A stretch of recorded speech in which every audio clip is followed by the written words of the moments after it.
Yang berani menghukum di sana, kalau di sini tidak berani, enggak punya. Jadi kalau dapat sesuatu, anggaplah hukuman itu kita terima dengan ikhlas daripada disiksa di akhirat, kayak gitu. Betul kan Bu? Kalau siksa di akhirat tuh khalidina fiha abadi, kekal di sana, berat, susah, tidak ada akhirnya. Kalau di dunia begitu kita ikhlas, begitu kita menerima apa yang diberikan Allah, pasti itu menjadi kifarat buat dosa kita. Datang ke akhirat bebas dosa.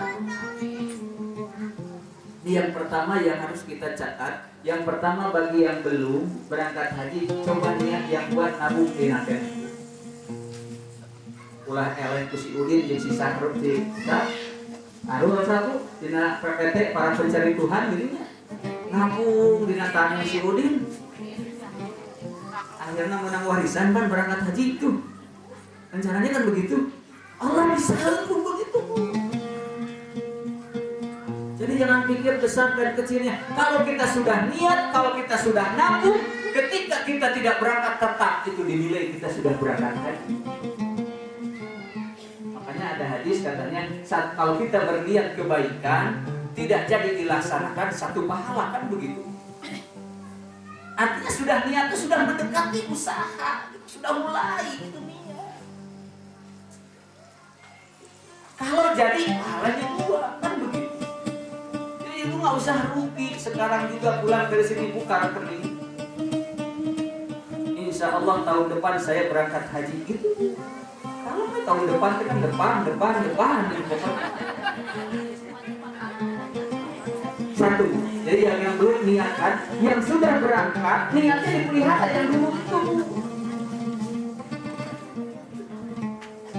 Yang kedua, sebuah ibadah itu makbul diterima oleh Allah sesuai dengan syariat, aturan Allah. Nah kalau masalah ini saya tidak akan bahas panjang lebar. Kenapa? Karena nanti juga atau ibu-ibu kalau ikut manasik itu sudah dibahas. Dan kalau sudah praktek bukan serumit yang kita bayangkan. Pendek kata kalau ikut orang lain di luar itu bisa kan? Doa-doa nggak terlalu panjang-panjang doa. Pilih apa terima doa satu jam kan itu terasa. Iya. Coba aja lihat. Jadi untuk masalah syariat ini sudah ada di bimbingan haji. Ibu-ibu kalau sudah daftar, sudah dapat panggilan ikut bimbingan, insya Allah.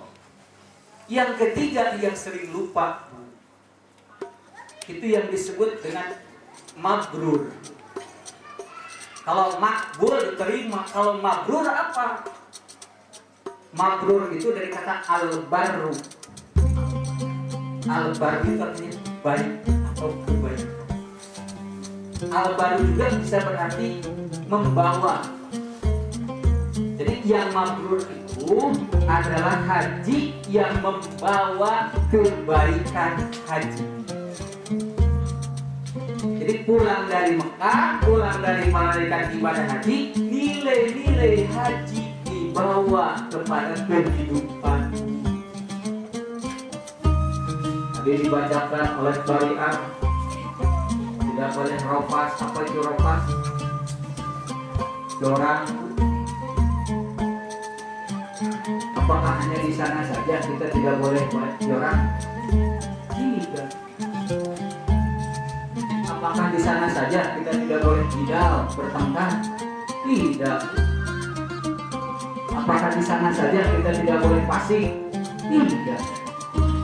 Jadi yang disebut haji mabrur adalah haji yang membawa nilai-nilai haji dalam kehidupannya. Pasti dia makbul. Diterima. Di haji mabrur itu satu niatnya benar, ikhlas karena Allah, bukan karena sesuatu. Bagaimana menilai ikhlas? Tidak berubah karena situasi dan kondisi itu. Jadi kalau ibu-ibu masak karena Allah, untuk suami harus karena Allah. Begitu datang suami, masakannya tidak dimakan, tetap masak. Dia kemarin di lidahan terus disukai mau masak perintah. Tidak karena Allah, karena suami. karena Allah. Yang kedua sesuai dengan syariah. Yang ketiga memberikan mabrur tadi, membawa nilai-nilai haji dalam kehidupan. Kalau di Mekah pengalaman saya kemarin dari haji dari Korea, apalagi haji jadi salah kieu. Ibu ya, ada Bu? Jangan Bu. Mandul itu namanya. Hajinya tertolak. Apa nilai haji yang dapat kita bawa dari itulah orang-orang yang sangat luar biasa. Pantesan al-hajju mabrur laisa lahu ilal jaza al-jan surga, karena nilainya terbawa. Satu, kita dengar tadi kalimat apa Bu? Labbaik Allahumma labbaik. Ya Allah, kami siap ya Allah mendapatkan perintahmu ya Allah. Pesan pertama dari tauhid. Apapun perintah Allah kita tidak berhak untuk menolak. Kalau tentara mungkin bilang siap Pak, selalu siap. Labbaik Allahumma labbaik, labbaik la syarika lak labbaik, innal hamda segala puji laka milikmu ya Allah. Saya tidak berhak dipuji ya Allah. Dia pun sering orang yang menggoda hati kita ini. Apa itu namanya? Ria itu sambungan dari takabur, sombong. Maka sebelum berangkat haji, setelah haji awas kesombongan. Bu, haram masuk surga kalau dalam hati kita ada setitik kesombongan. Kenapa? Karena sombong hanya milik Allah. Bu, kata-kata apa yang sering kita ucapkan dalam sholat? Yang paling banyak Allahu Akbar. Allah Maha Besar dan kita ini kecil. Tidak ada apa-apa. Bu, jangankan Allah Sang Pencipta, matahari yang setiap hari terbit itu Bu, besarnya 1.200.000 kali bumi. Pernah ngukur Bu? Para ahli mengatakan demikian. Sekarang mari kita balik. Bumi kita lihat dari matahari sebesar apa? Buminya aja 1 juta, matahari 1.200.000 kali. Padahal kata kita sebesar Nyiru. Sekarang kita pindah ke matahari, lihat bumi sebesar mana bumi kita ini. Mungkin sebesar bola bekel Bu, bola tenis. Kita lihat komplek ini dari matahari sebesar apa Bu? Kecil, kita ini super debu Bu. Ada kata sombong itu. Innal hamda, segala puji hanya milik Allah. Yang sering kita banggakan, ini rumah saya, ini harta saya, ini mobil saya, ini suami saya. Itu bukan milik saya Bu. Ini kalimat pertama dari kalimat talbiyah ini, innal hamda wan nikmata, dan segala nikmat laka milikmu ya Allah. Kita bisa ketawa, kita bisa duduk, kita bisa makan, nikmat. Coba kalau nikmat tertawa ini kita hilangkan, kasihan dari buntu saminggu atau lami-lami pakai tukang kaos ke dicarekan, karaos wan nikmat, segala nikmat. Jadi orang pulang haji itu bukan sombong, nih haji nih, bukan begitu.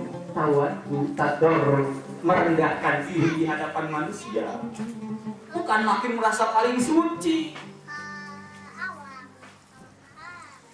Hapus tuh rasa sombong. Apalagi kita lihat begitu haji, kita ganti baju yang namanya kain ihram. Tuh Bu, baju yang selangnya lemari itu nggak dibawa Bu, nggak dipakai, yang dipakai kain ihram Bu. Itu pakaian kita nanti di alam barzah, di kuburan. Tidak tidak ada jenderal, tidak ada kopral, bajunya sama Bu. Kan kita gitu Bu ya, baju itu selalu jadi kebanggaan ya. Sehingga aneh kalau saya lihat ibu-ibu tuh kalau pergi ke kondangan baju tuh jelek semuanya. Pas bagi ke sedekah ke halus kabeh. Halus kene baju teh malah kali gitu. Pas rek kondangan Pak baju teh geus putut kabeh meuli deui. Awas kita tergoda dengan pakaian dunia ini. Begitu kita nanti mikot niat, biasanya kalau niat di pesawat, begitu itu kita sudah memakai baju ihram berangkat dari Bekasi, baju ihram itulah pakaian kebesaran kita. Awas, itu pesan pertama. Baju yang akan kita pakai, kebersamaan. Nggak ada yang kaya, nggak ada yang miskin di sana, nggak ada pejabat, nggak ada rakyat, bajunya sama. Yang kedua, setelah pakai kain ihram datang ke sana kita tawaf keliling Ka'bah. Bu, hidup ini sebetulnya berkeliling, betul nggak? Kalau ibu-ibu ada yang kerja dari rumah kantor, rumah lagi, muter lagi terus muter, hidup ini muter. Dan muter itu sebaiknya makin mendekat kepada Allah Bu. Pusat putaran kita Ka'bah. Orang yang masang skru pasti muter makin mendalam. Muternya kemana? Ke kiri. Lihat matahari, langit semua juga tawaf. Tapi tawaf penyadaran diri bahwa kehidupan ini selalu berputar, dan berputarnya itu semakin dekat kepada Allah. Yang ketiga, singkat saja, sa'i itu siapa yang melakukan? Waktu dulu dalam sejarah Siti Hajar itu apa artinya? Jadi wanita batu Siti Hajar, bukan badannya dari batu, tapi mental yang seperti batu. Kalau sekarang Bu di sofa Marwah enak gitu, ada AC, air tersedia yang nggak kuat pakai roda. Tapi dulu bayangkan pada pasir luas hanya berdua dengan anak yang baru dilahirkan. Siti Hajar tidak kenal putus asa. Dia lari-lari antara bukit Safa dan Marwah mencari rezeki Allah. Yang aneh Bu, rezeki Allah dicari di Safa dan Marwah ditemukan di mana? Di dekat makam Ibrahim. Jauh kan? Itu simpul Bu. Kita bisa dikerja di A, tapi rezekinya bisa di B. Anak kita sekolah di pertanian, rezekinya bisa di perdagangan. Ini masalah rezeki itu bukan urusan kita. Oh, saya kan insinyur pertanian. Kalau nggak di pertanian saya nggak mau kerja. Mau dapat rezeki. Boleh kamu insinyur pertanian, tapi saya kasih rezeki dari perdagangan. Jadi pedagang, jadi tukang kue, nggak apa-apa. Itu simbol dari perjalanan Siti Hajar, itu mencari rezeki. Yang saya hebatkan ternyata wanita itu kuat.